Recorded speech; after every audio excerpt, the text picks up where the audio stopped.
Hello साथियों, कैसे हैं आप लोग। मैं संदीप एक बार फिर आपका स्वागत करता हूं आपके अपने इस चैनल एम्बिशन क्लासेज में। साथियों, आज है 10 तारीख और हम आपके लिए लेकर के आए हैं 10 तारीख से रिलेटेड करंट अफेयर जो आपके कंपटीशन एग्जाम के लिए महत्वपूर्ण होंगे। तो चलिए देखेंगे आज के करंट अफेयर। उससे पहले थोड़ा सा हम आपसे कुछ बताना चाहते हैं कि मित्रों, प्लीज आप हमारे वीडियो को अंत तक देखा करिए और इसे अपने मित्रों में अधिक से अधिक शेयर किया करिए।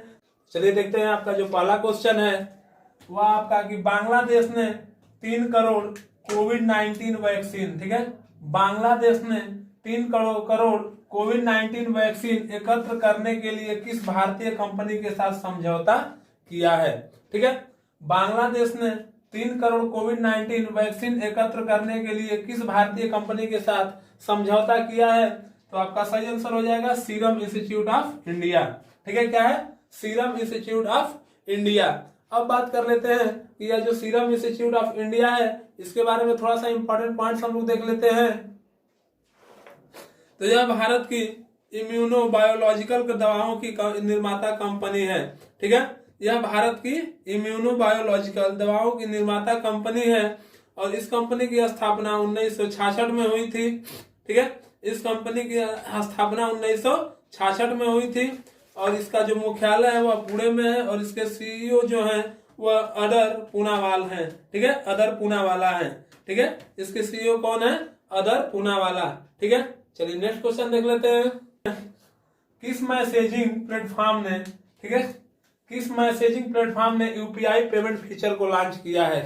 यानी कहने का मतलब कि कौन सा ऐसा मैसेजिंग प्लेटफॉर्म है जो कि यूपीआई पेमेंट फीचर को लॉन्च किया है जिसके द्वारा आप लोग डिजिटल पेमेंट भी भुगतान कर सकते हैं। तो आपका ऑप्शन है इंस्टाग्राम, फेसबुक, व्हाट्सएप, टेलीग्राम। तो आपको पता है कि हाल ही में व्हाट्सएप ने अपना जो है वो यूपीआई पेमेंट फीचर लॉन्च किया है। ठीक है, तो क्या आ जाएगा, व्हाट्सएप। तो व्हाट्सएप ने जो व्हाट्सएप मैसेजिंग प्लेटफॉर्म है उसने यूपीआई पेमेंट फीचर को लॉन्च किया है। ठीक है, चलिए इसमें कुछ इंपॉर्टेंट पॉइंट्स है उसको हम लोग देख लेते हैं। अब आप व्हाट्सएप से भी डिजिटल पेमेंट कर सकेंगे। ठीक है, अब आप लोगों को व्हाट्सएप जो है इतनी अच्छी सुविधा दे रहा है जिससे कि आप लोग वहां से भी डिजिटल पेमेंट कर सकते हैं। और व्हाट्सएप की जो पेरेंट कंपनी फेसबुक है, ठीक है, व्हाट्सएप की पेरेंट कंपनी फेसबुक है और व्हाट्सएप की स्थापना 24 फरवरी 2009 को हुआ था। ठीक है, 24 फरवरी 2009 को हुआ था। इसका मुख्यालय कैलिफोर्निया में है और इसके जो सीईओ है वह जॉन कॉम है। ठीक है, व्हाट्सएप के सीईओ कौन है, जॉन कॉम है। ठीक है, अगला क्वेश्चन देख लेते हैं। अगला क्वेश्चन है आपका कि केंद्रीय प्रदूषण नियंत्रण बोर्ड के अनुसार, ठीक है, केंद्रीय प्रदूषण नियंत्रण बोर्ड के अनुसार कौन सा शहर देश में सर्वाधिक प्रदूषित शहर में पहले स्थान पर रहा है। ठीक है, केंद्रीय प्रदूषण नियंत्रण बोर्ड के अनुसार कौन सा शहर देश में सबसे अधिक यानी कि सर्वाधिक प्रदूषित शहर में पहले स्थान पर रहा है।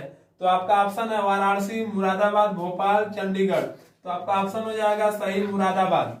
ठीक है, मुरादाबाद जो शहर है वह केंद्रीय प्रदूषण नियंत्रण बोर्ड के अनुसार सर्वाधिक प्रदूषित शहर में पहले स्थान पर रहा है। ठीक है, कौन सा है, मुरादाबाद। तो ऐसे जब आप मतलब कि रिजल्ट आते हैं या ऐसे मतलब परिणाम बताए जाते हैं तो इसमें आप लोगों को पहला, दूसरा और तीसरा जानना बहुत जरूरी होता है। तो चलिए देख लेते हैं हम लोग। ठीक है, कौन कौन सा है। पहला तो आपका हो गया मुरादाबाद, मुरादाबाद। दूसरा हो जाता है आपका लखनऊ और तीसरा आपका है तीसरे स्थान पर जो है कानपुर। ये प्रदूषित शहर में ये जो आपका केंद्रीय प्रदूषण नियंत्रण बोर्ड है इसके अनुसार ये तीनों के तीनों शहर, पहले नंबर पर मुरादाबाद, दूसरे नंबर पर लखनऊ, तीसरे पे कानपुर है। और आपको जानकारी होगी कि ये जो तीनों शहर है वह उत्तर प्रदेश के शहर हैं। ठीक है, चलिए अगला क्वेश्चन देख लेते हैं। क्वेश्चन आपका कौन सा देश फार्मूला 1 रेस की मेजबानी करेगा। ठीक है, कौन सा देश फार्मूला 1 रेस की मेजबानी करेगा। आपका सही आंसर हो जाएगा सऊदी अरब। ठीक है, सऊदी अरब जो देश है वह फार्मूला 1 जो रेस होती है उसकी मेजबानी करेगा। चलिए इसमें कुछ इंपॉर्टेंट पॉइंट्स है उसको हम लोग देख लेते हैं। तो यह आयोजन सऊदी अरब के जेद्दा शहर में किया जाएगा। ठीक है, यह जो आयोजन है वह सऊदी अरब के जेद्दा शहर में किया जाएगा। और अगला पॉइंट देखें तो सऊदी अरब एशिया महाद्वीप में स्थित है। इसकी राजधानी रियाद है, और जो सऊदी अरब की मुद्रा है वह सऊदी रियाल है। ठीक है, सऊदी अरब की मुद्रा सऊदी रियाल है, और वहां के प्रधानमंत्री जो है शाह सलमान है। ठीक है, चलिए अगला क्वेश्चन देख लेते हैं।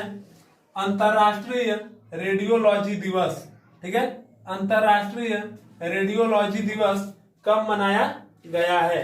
ठीक है, अंतरराष्ट्रीय रेडियोलॉजी दिवस कब मनाया गया है? तो आपका सही आंसर हो जाएगा 8 नवंबर को। 8 नवंबर को अंतरराष्ट्रीय रेडियोलॉजी दिवस मनाया गया है। ठीक है, चलिए अगला क्वेश्चन देख लेते हैं। हैप्पीनेस ऑल अराउंड, ठीक है, हैप्पीनेस ऑल अराउंड नामक पुस्तक लिखने वाली सबसे कम उम्र की लेखिका कौन बन गई है? क्वेश्चन फिर से देखिएगा। हैप्पीनेस ऑल अराउंड नामक पुस्तक लिखने वाली सबसे कम उम्र की लेखिका कौन बन गई है? ठीक है, तो आपका इसका सही आंसर हो जाएगा अभिजीता गुप्ता। तो अभिजीता गुप्ता जो है हैप्पीनेस ऑल अराउंड नामक पुस्तक लिखने वाली सबसे कम उम्र की लेखिका बन गई है। ठीक है, कौन है? अभिजीता गुप्ता। तो चलिए नेक्स्ट, चलिए हम लोग इसमें कुछ इंपॉर्टेंट पॉइंट्स है उसको हम लोग देख लेते हैं। तो अभिजीता गुप्ता ने अपनी पहली पुस्तक महज 7 वर्ष की उम्र में लिखा है। ठीक है, जो अभिजीता गुप्ता है वह अपनी जो पुस्तक है, उन्होंने अपनी जो पहली पुस्तक है उसको महज केवल 7 वर्ष की उम्र में उन्होंने इस पुस्तक को लिखा है। और अभिजीता गुप्ता को एशिया बुक ऑफ रिकॉर्ड्स और इंटरनेशनल बुक ऑफ रिकॉर्ड से सम्मानित किया गया है। ठीक है, सम्मान जो आपके अवार्ड है उसको ध्यान से आप लोग देख लीजिएगा। Asia book of records and international book of records. ये चलिए अगला क्वेश्चन देख लेते हैं। अमेरिका के नए राष्ट्रपति कौन बने हैं? ठीक है, अमेरिका के, आपका क्वेश्चन है कि अमेरिका के नए राष्ट्रपति कौन बने हैं? आपका ऑप्शन है बिल क्लिंटन, डोनाल्ड ट्रंप, जे बाइडेन, बराक ओबामा।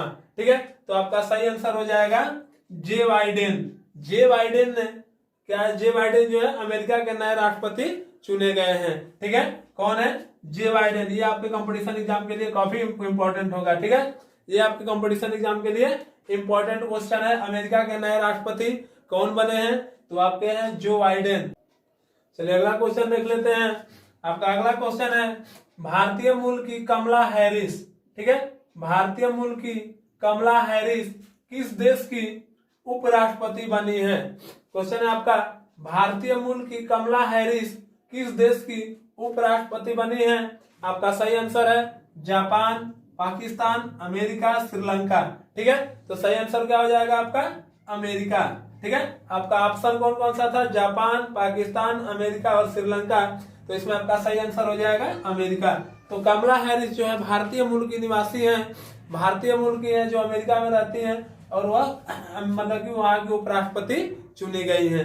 ठीक है, तो भारतीय मूल की कमला हैरिस, भारतीय मूल की कमला हैरिस अमेरिका के उपराष्ट्रपति चुनी गई है। ठीक है, चलिए इसमें कुछ इंपॉर्टेंट पॉइंट्स है उसको हम लोग देख लेते हैं।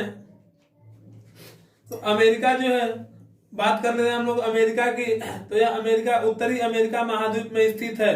ठीक है, बात करते हैं अमेरिका की। तो अमेरिका जो है उत्तरी अमेरिका महाद्वीप में स्थित है। इसकी राजधानी जो है वाशिंगटन डीसी है। अमेरिका की राजधानी वाशिंगटन डीसी है। अमेरिका के जो न्यू राष्ट्रपति बने हैं जो बाइडेन है, यहाँ की मुद्रा अमेरिकी डॉलर है, और जो अमेरिका के संसद का नाम कांग्रेस है। ठीक है, चलिए अगला क्वेश्चन देख लेते हैं। विश्व उर्दू दिवस, ठीक है, इंटरनेशनल उर्दू डे, विश्व उर्दू दिवस कब मनाया जाता है? ठीक है, विश्व उर्दू दिवस कब मनाया जाता है? आपका ऑप्शन है 5 नवंबर, 7 नवंबर, 9 नवंबर और 1 नवंबर।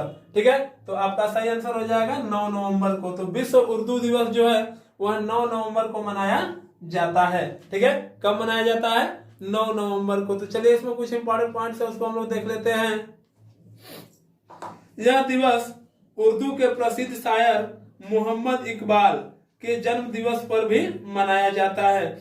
यह जो दिवस है, इस दिवस पे उर्दू के जो प्रसिद्ध शायर मोहम्मद इकबाल थे उनके जन्म दिवस पर भी मनाया जाता है। और विश्व उर्दू दिवस 2020 के अवार्ड की घोषणा कर दी गई है, जिसमें डॉक्टर जफरुल इस्लाम को लाइफ टाइम अचीवमेंट अवार्ड दिया जाएगा। ठीक है, चलिए आज का नेक्स्ट और आज का आखिरी क्वेश्चन देख लेते हैं। प्रधानमंत्री नरेंद्र मोदी ने किस राज्य में रो पैक्स टर्मिनल का उद्घाटन किया है? ठीक है, क्वेश्चन आपका जो है, प्रधानमंत्री नरेंद्र मोदी ने किस राज्य में रोपैक्स टर्मिनल का उद्घाटन किया है? ठीक है, तो आपका सही आंसर हो जाएगा गुजरात में। तो प्रधानमंत्री नरेंद्र मोदी ने गुजरात राज्य में रोपैक्स टर्मिनल का उद्घाटन किया है। ठीक है, किस राज्य में? गुजरात राज्य में। चलिए इसमें कुछ इंपॉर्टेंट पॉइंट्स है, उसको हम लोग देख लेते हैं। तो बात कर लेते हैं रोपैक्स के। तो रोपैक्स का फुल फॉर्म हम आपको बता दें, roll on roll of passenger. ठीक है, roll on roll of passenger आपका रोपैक्स का उदाहरण फुल फॉर्म हो जाता है। अब आगे की बात करें तो प्रधानमंत्री नरेंद्र मोदी ने इसका उद्घाटन वीडियो कॉन्फ्रेंसिंग के माध्यम से किया है। ठीक है, प्रधानमंत्री ने इसका उद्घाटन वीडियो कॉन्फ्रेंसिंग के माध्यम से किया है और यह टर्मिनल गुजरात के हजरी और घोघा शहरों के बीच शुरू किया गया है। ठीक है, यह जो टर्मिनल है यह गुजरात के हजरी और घोघा दो शहर हैं उनके बीच में शुरू किया गया है। अब बात आई है यहाँ पे गुजरात की। तो गुजरात की बात कर लें तो गुजरात की जो राजधानी है वह गांधीनगर है। गुजरात के मुख्यमंत्री विजय रूपाणी हैं और गुजरात के जो गवर्नर हैं आचार्य देवव्रत हैं।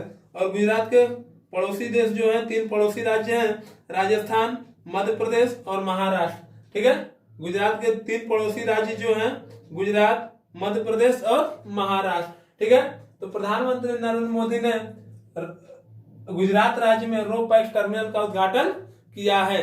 ठीक है, तो ये था आज का आपका करंट अफेयर। यदि आपको हमारी वीडियो पसंद आई हो तो प्लीज वीडियो को लाइक करिएगा और यदि आप हमारे इस चैनल पर नए हो तो चैनल को प्लीज सब्सक्राइब कर लीजिएगा और बेल आइकन जरूर दबा लीजिएगा ताकि हमारे आने वाली वीडियोज का नोटिफिकेशन सबसे पहले आप तक पहुंचे। ओके, और अपने मित्रों में इसे शेयर अधिक से अधिक करिएगा ताकि वो लोग भी इसका लाभ ले सकें। तो चलिए मिलते हैं अगले वीडियो में, तब तक के लिए जय हिंद, जय भारत।